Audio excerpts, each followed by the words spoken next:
السلام علیکم۔ شوہر والا حق تم سے مانگا تو کون سا گناہ کر دیا میں نے؟ تم نے تو پورے گھر کے سامنے تماشا بنا دیا میرا۔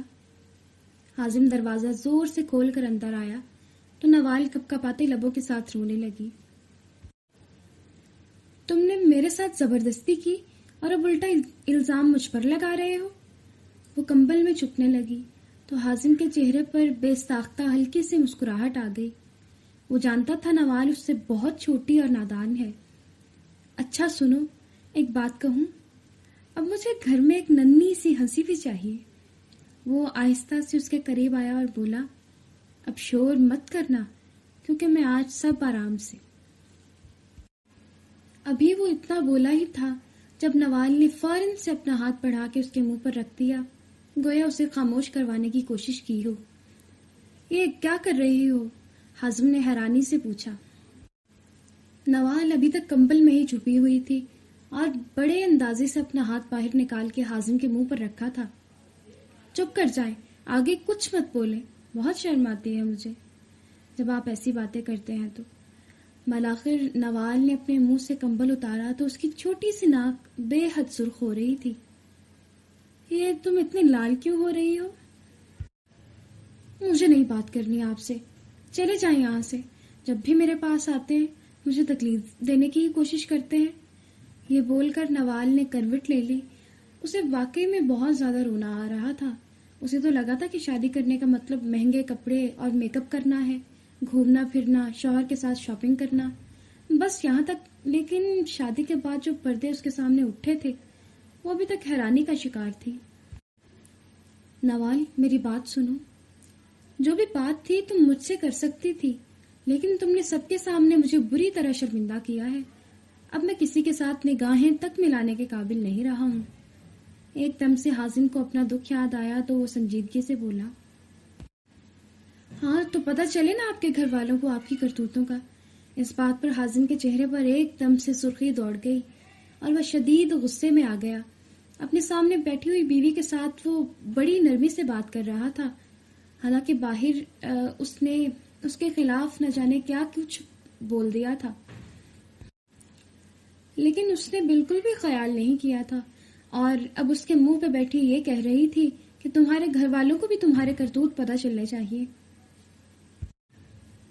حازم نے ایک دم سے نوال کو کلائی سے تھام کر بٹھایا اور چبا چبا کر بولا، کون سے کرتوتوں کی بات کر رہی ہو میرے تم؟ آپ کو نہیں پتا کیا؟ سوں سوں کرتی نوال روحانسی ہو کر بولی، بی بی شادی کرنے کا مطلب بھی پتا ہے تمہیں؟ یہ جنہیں تم کرتوت کہہ رہی ہو انہی کا مطلب شادی ہوتا ہے۔ اپنے ماں باپ کو کہنا تھا کہ تمہیں اچھی طرح سمجھا کر بھیجتے یہاں اگر تم ان تمام باتوں کو کرتوت نہ کہتی پھرتی۔ حازم کو واقعی میں اس کی بات سن کر بہت شدید قسم کا غصہ آیا تھا۔ کیا لڑکی تھی، وہ اپنی غلطی پر اب بھی قائم تھی۔ اب چلے جائیں یہاں سے، مجھے بات ہی نہیں کرنی آپ کے ساتھ، نوال نے منہ موڑ کر کہا۔ حازم کو یوں لگا جیسے سامنے بیٹھی لڑکی نے اس کے منہ پر ایک تھپڑ لگایا ہو، کیونکہ یہ بات اسے بہت بری لگی تھی۔ وہ ایک جھٹکے سے اپنے بستر سے اٹھ کھڑا ہوا۔ ٹھیک ہے، جا رہا ہوں میں اب۔ جب تک تم مجھے اپنے قریب نہیں بلاؤ گی میں تمہارے ارد گرد بھی نہیں آؤں گا۔ دیکھتا ہوں میں کب تک تم اپنے سہارے پر جی سکتی ہو۔ اور ایک بات میری کان کھول کر سن لو، خبردار کہ تم نے گھر والوں کو کوئی بھی بات بتانے کی کوشش کی۔ پہلے تو میں تمہارے ساتھ نرمی برت گیا ہوں، لیکن اب کی بات نرمی نہیں برتوں گا، زبان گدی سے نکال لوں گا تمہاری میں۔ سمجھ رہی ہو نا میری بات کو؟ وہ انگلی اٹھا کر اسے تنبیہ کر رہا تھا، تبھی نوال اپنی حیرت سے اپنے سامنے کھڑے اس خوبرو مرد کو دیکھا جو ابھی 2 دن پہلے ہی اس کا دلہا بنا تھا اور آج اس پر بری طرح سے برس رہا تھا۔ کتنی خوش تھی وہ شادی کے وقت کہ اس کا دلہا بہت خوبصورت ہے، بولنے کا انداز بہت پیارا ہے۔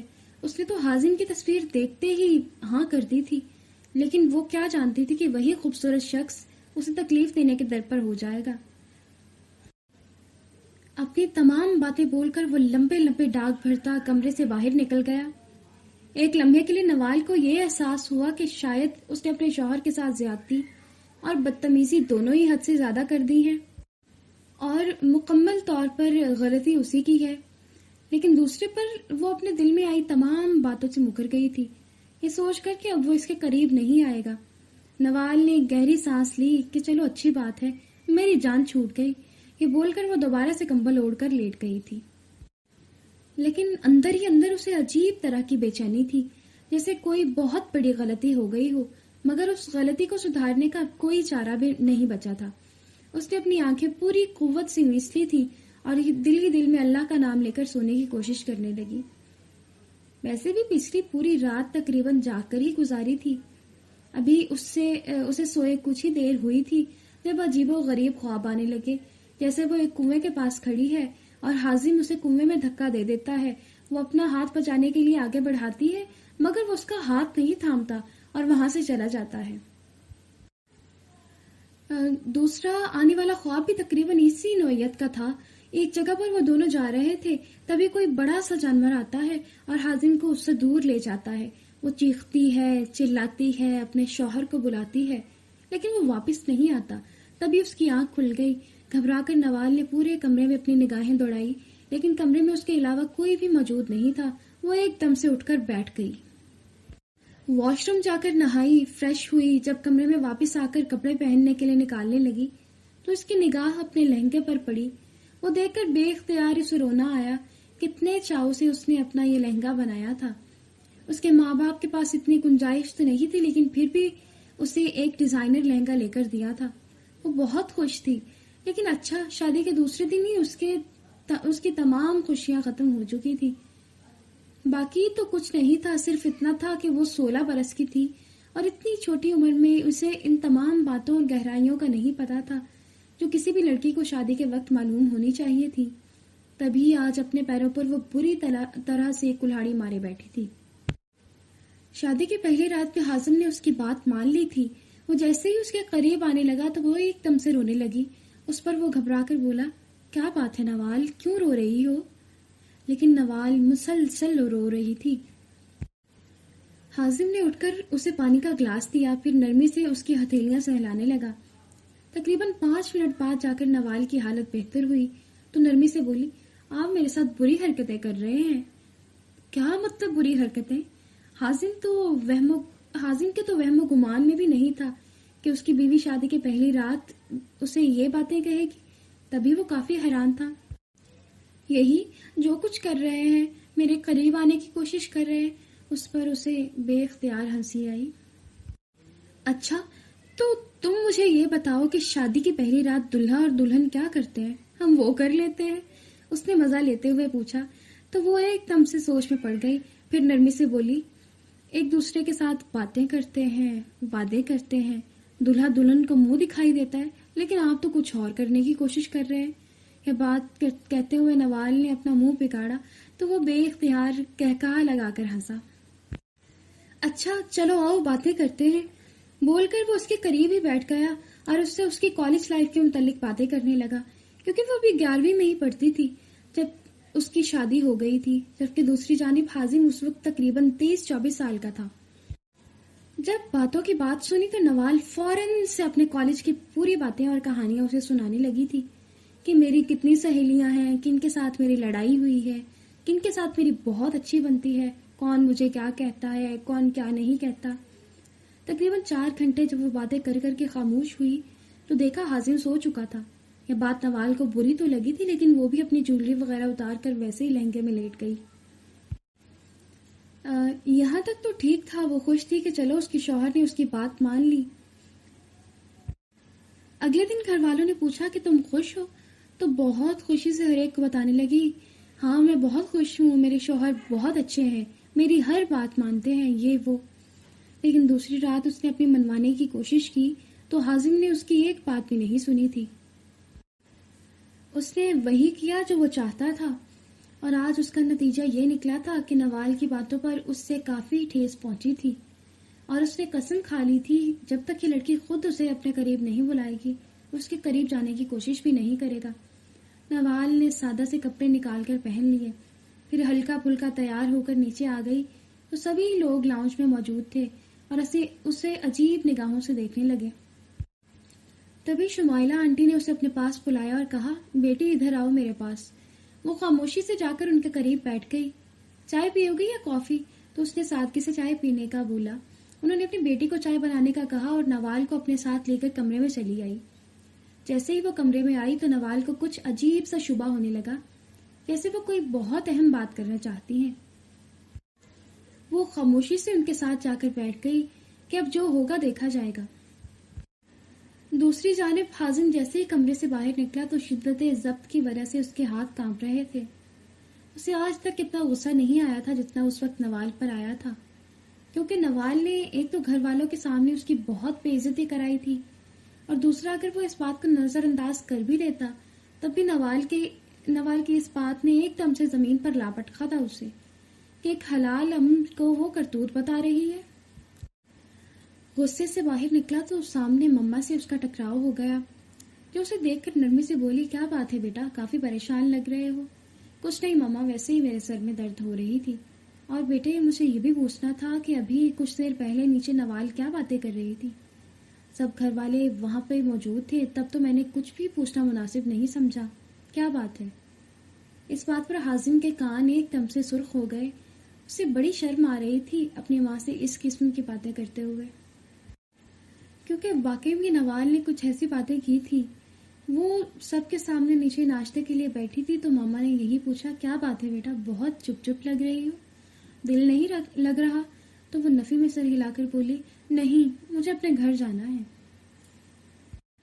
بیٹے یہ آپ کا گھر ہے، یہیں پر رہنا ہے آپ نے اب تو دل لگانے کی کوشش کرو، باقی آپ کو کوئی بھی مسئلہ ہو تو آپ مجھ سے بات کر سکتی ہو۔